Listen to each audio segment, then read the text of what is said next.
आज हम एक ऐसे विषय को जानने वाले हैं जो बहुत ही अनोखा है। ये उन अनयूजुअल मेंटल हेल्थ डिसऑर्डर्स के बारे में है जो एक इंसान के जीवन को पूरी तरह से पलटने की क्षमता रखते हैं।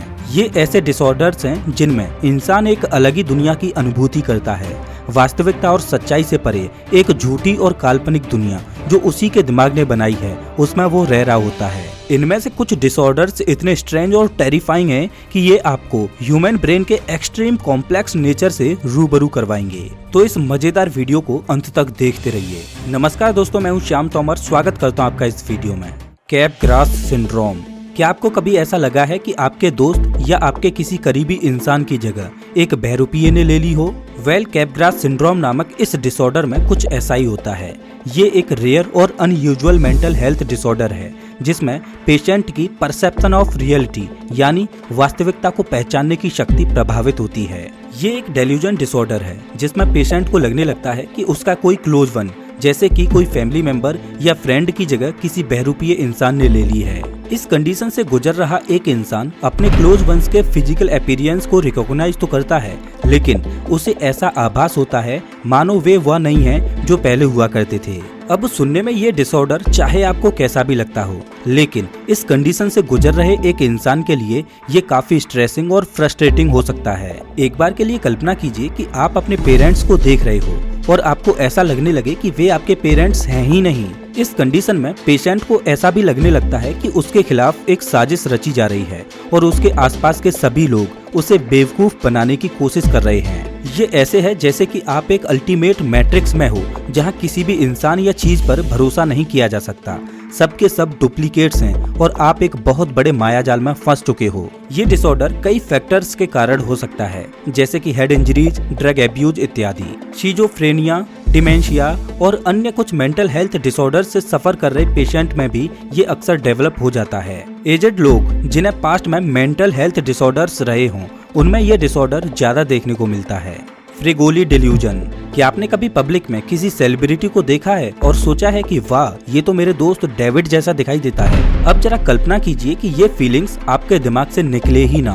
कल्पना कीजिए कि जिसे भी आप देख रहे हो वो सबके सब आपको डेविड ही लग रहे हों। फ्रिगोली डेल्यूजन नामक इस डिसऑर्डर में कुछ ऐसा ही होता है। फ्रिगोली डेल्यूजन एक रेयर मेंटल हेल्थ डिसऑर्डर है जिससे सफर कर रहे इंसान को ऐसा प्रतीत होता है कि उसके आसपास के सारे लोग एक्चुअल में अलग अलग रूप में एक ही इंसान हैं। ये कुछ ऐसे है जैसे कि आपका बॉस, आपका नेबर, ग्रोसरी स्टोर पर वो कैशियर, हालांकि सभी अलग अलग जगहों पर और अलग अलग वेशभूषाओं में हैं, पर वो सभी एक ही इंसान हैं अलग अलग रूप में। इससे सफर कर रहे एक इंसान के लिए सभी एक मुखौटा पहने हुए हैं। ये एक ऐसी दुनिया में रहने जैसा है जहाँ पर सभी एक सीक्रेट एजेंट हैं और इस बात की जानकारी सिर्फ आपको है। ये डिसऑर्डर पिछले वाले मेंटल हेल्थ डिसऑर्डर कैपग्रास सिंड्रोम से थोड़ा बहुत मेल खाता है और ये भी इंसान के परसेप्शन ऑफ रियलिटी को अफेक्ट करता है। Fregoli delusion head injuries, brain tumours और अन्य मेंटल हेल्थ डिसऑर्डर्स के कारण होता है। आमतौर पर ये पुरुषों को ज्यादा अफेक्ट करता है और इनिशियल अडल्टहुड में शुरू होता है। ये डिसऑर्डर भी पेशेंट के लिए काफी स्ट्रेसफुल और फ्रस्ट्रेटिंग होता है, लेकिन यहाँ पर याद रखने वाली बात ये है कि ये कंडीशन ट्रीटेबल है। प्रॉपर साइकेट्रिक ट्रीटमेंट और फैमिली सपोर्ट से इसे ट्रीट किया जा सकता है। पिका। मैं 100% श्योर हूँ कि आपको अपनी लाइफ में कभी न कभी तो चौक, मिट्टी या कोई ऐसी चीज खाने का मन किया ही होगा जो खाने योग्य नहीं है। अभी ये एक्सपीरियंस करना किसी मेंटल हेल्थ डिसऑर्डर का साइन तो नहीं है, लेकिन पिका नामक डिसऑर्डर से सफर कर रहे लोगों को ऐसी चीजों की क्रेविंग होती है जो खाने योग्य नहीं है। इस डिसऑर्डर में इंसान को बड़ी तीव्र और एक लंबे समय तक नॉन फूड आइटम्स को खाने की इच्छा होती है। अब ये नॉन फूड आइटम्स कुछ भी हो सकते हैं, जैसे कि पेपर, चौक, मिट्टी या बाल। इस डिसऑर्डर के साथ रहना ऐसा है मानो जैसे कि आप एक ऐसी दुनिया में रह रहे हो जहाँ पर हर चीज आपके लिए एक खाने का सामान है। हालांकि ऐसा करना एक हेल्दी ऑप्शन नहीं होता, क्योंकि ऐसी चीजों को कंज्यूम करने से सीरियस हेल्थ कॉम्प्लिकेशंस जैसे कि पॉइजनिंग, इन्फेक्शन और इंटेस्टिनल ब्लॉकेज हो सकते हैं और इसी कारणवश इस डिसऑर्डर के साथ रहना काफी डेंजरस साबित हो सकता है। ये डिसऑर्डर कई तरह के फैक्टर्स के कारण होता है, जैसे कि न्यूट्रिएंट डेफिशिएंसी के कारण या किसी अन्य मेंटल हेल्थ डिसऑर्डर की वजह से। छोटे बच्चों और प्रेग्नेंट वुमेन्स में ये ज्यादा कॉमन है। हालांकि इसका मतलब ये नहीं है कि ये अडल्ट्स को अफेक्ट नहीं कर सकता। इस डिसऑर्डर को ट्रीट करने के लिए मेडिकेशंस का सहारा लिया जाता है जो एक्सट्रीम क्रेविंग्स को कम करने में मदद करती हैं। साथ ही न्यूट्रिएंट्स डेफिशिएंसी को ट्रीट करने के लिए भी मेडिसिन का सहारा लिया जाता है। कोटार्ड्स सिंड्रोम। इमेजिन कीजिए कि आप एक दिन अपनी नींद से उठते हो और शीशे में खुद को निहारते वक्त आपको अपनी एग्जिस्टेंस से बिल्कुल एलियनेटेड फील होता है। आपको ना तो ऐसा लगता है कि आप जिंदा हो और ना ही ऐसा लगता है कि आप मर चुके हो।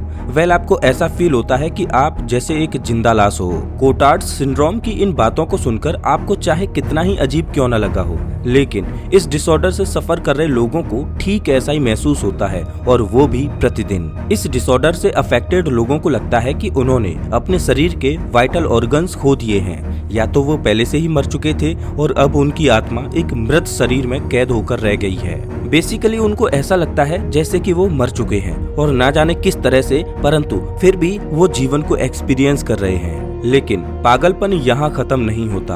कोटार्ड्स सिंड्रोम के साथ रह रहे लोगों को लगता है कि वो इमॉर्टल यानी अमर हैं और दुनिया की कोई भी शक्ति उन्हें खत्म नहीं कर सकती। कुछ पेशेंट्स को शायद ऐसा भी लगे कि वो ज़ॉम्बी और वैम्पायर बन चुके हैं। ये डिसऑर्डर एक ऐसे कभी न खत्म होने वाले बुरे सपने में रहने की तरह है, जहाँ पर रियलिटी और फैंटेसी का परफेक्ट ब्लेंड है। कोटार्ड्स सिंड्रोम के पीछे का कारण आज तक एक रहस्य बना हुआ है।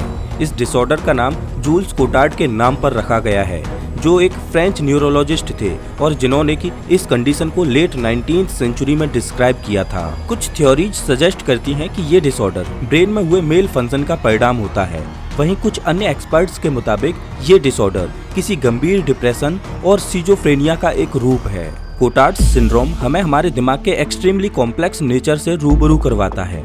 दिमाग में एक छोटा सा चेंज हमें दुनिया को स्ट्रेंज और अनएक्सप्लेन्ड फीलिंग के साथ दिखा सकता है, ये बताता है। इस डिसऑर्डर से जूझ रहे लोग एक ऐसी दुनिया में रहते हैं जो वास्तविकता से परे है, जहां पर मृत्यु एक अंत नहीं बल्कि एक लगातार मौजूद एहसास है। Alice in Wonderland syndrome. ये डिसऑर्डर भी बाकी अन्य डिसऑर्डर्स की तरह इंसान के परसेप्शन ऑफ रियलिटी को अफेक्ट करता है। इस डिसऑर्डर का नाम अलाइसेज एडवेंचर्स इन वंडरलैंड नामक एक फैंटेसी बुक से लिया गया है, जिसमें अलाइस, जो इस बुक की मेन कैरेक्टर है, वो खरगोश के बिल में गिरने के बाद एक ऐसी दुनिया में चली जाती है जहाँ पर सब कुछ मैजिकल होता है। जिस फैंटेसी वर्ल्ड में अलाइस पहुँचती है, वहाँ पर बोलने वाले जानवर और कई तरह के फिक्शनल कैरेक्टर्स होते हैं और वो दुनिया वास्तविकता से कोसों दूर काफी रंगीन होती है। अलाइस इन वंडरलैंड सिंड्रोम में भी इंसान को एक ऐसे ही मैजिकल वर्ल्ड में होने का एहसास होने लगता है। इस डिसऑर्डर से सफर कर रहे लोगों को ऐसा लगता है कि मानो उनके शरीर का कोई एक हिस्सा बहुत ज्यादा बड़ा या छोटा हो गया है। उनके आसपास की चीजों का आकार छोटा या बड़ा होता हुआ प्रतीत होता है। इसके अलावा समय भी इस डिसऑर्डर में अलग तरह से अनुभव होता है। पेशेंट को लगता है कि समय काफी धीरे या काफी तेज बह रहा है, और शायद ऐसा भी लग सकता है कि इंसान काफी धीमी पेस के साथ चल रहा है और उसके आसपास की चीजें एक नॉर्मल पेस में हैं। इस डिसऑर्डर का एग्जैक्ट कॉज अभी तक अननोन है, लेकिन ऐसा माना जाता है कि ब्रेन का वो हिस्सा जो सेंसरी इंफॉर्मेशन को प्रोसेस करता है, उसमें हो रही एबनॉर्मल एक्टिविटीज के कारण ये होता है। ये एबनॉर्मल डिसऑर्डर ज्यादातर छोटे बच्चों को देखने को मिलता है, लेकिन ये एडल्ट्स को भी हो सकता है और ये जनरली माइग्रेन्स और ड्रग एब्यूज से एसोसिएटेड होता है। हालांकि इस कंडीशन के साथ रहना काफी स्ट्रेंज और फ्रस्ट्रेटिंग हो सकता है, लेकिन ये कोई घातक बीमारी नहीं है। ज्यादातर बच्चे जिन्हें ये होता है, उनके एडल्टहुड में पहुंचते पहुंचते ये अपने आप ठीक हो जाता है। इसका कोई क्योर नहीं है, पर कुछ मेडिकेशंस और थेरेपी इस डिसऑर्डर के सिस्टम को कम कर सकती हैं। इरोटोमेनिया।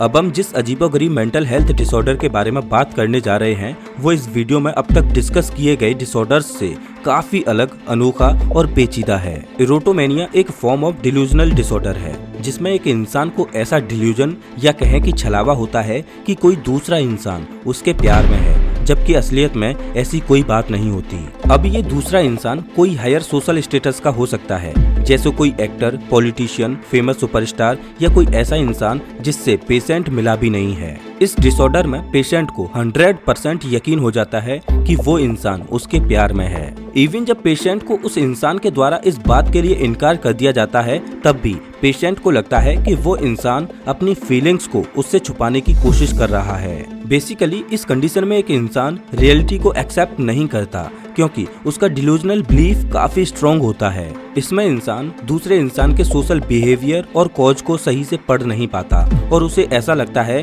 कि दूसरा इंसान उससे फ्लर्ट कर रहा है। इससे पेशेंट को ऐसा लगता है कि वो दूसरा इंसान उसमें इंटरेस्टेड है और धीरे धीरे ये फीलिंग्स बढ़ने लगती हैं, स्पेशली तब जब वो ज्यादातर समय अकेले में बिताता है। ऐसा होने के पीछे एग्जैक्ट क्या कॉज है इसको लेकर एक्सपर्ट्स अभी तक श्योर नहीं हैं। लेकिन एक पर्सन जिसका सेल्फ एस्टीम या सेल्फ कॉन्फिडेंस लो है वो अपने मन में ऐसी फिक्शनल स्टोरीज बनाकर खुद को अच्छा फील करवाने की कोशिश करता है, ऐसा एक्सपर्ट्स बिलीव करते हैं। रिसर्च बताती है कि सोशल मीडिया इस तरह के डिल्यूजनल बिलीफ को और ज्यादा बढ़ा सकता है क्योंकि सोशल मीडिया पर फेमस पर्सनैलिटीज के प्रोफाइल्स को चेक करना और कनेक्टेड रहना काफी इजी होता है। स्ट्रेस भी इरोटोमेनिया को ट्रिगर कर सकती है। अगर आपने किसी करीबी फ्रेंड या पार्टनर को खोया है तो ये डिसऑर्डर होने की संभावना बढ़ जाती है। ये मेंटल डिसऑर्डर कुछ हफ्तों से लेकर कई सालों तक एक इंसान को अफेक्ट कर सकता है। तो ये थे कुछ खतरनाक मेंटल डिसऑर्डर्स। ये डिसऑर्डर्स चाहे कितने भी अजीब लगें, लेकिन ये याद रखना जरूरी है कि इन डिसऑर्डर से सफर कर रहे लोगों के लिए ये एक फन एक्सपीरियंस बिल्कुल भी नहीं होता, बल्कि ये एक सीरियस प्रॉब्लम होती है। तो दोस्तों इस वीडियो में बस इतना ही। वैसे आप हमारा ये वीडियो कौन से शहर से देख रहे हो हमें कमेंट करके जरूर बताएं। मिलता हूँ मैं आपसे एक नई वीडियो में, तब तक के लिए नमस्कार।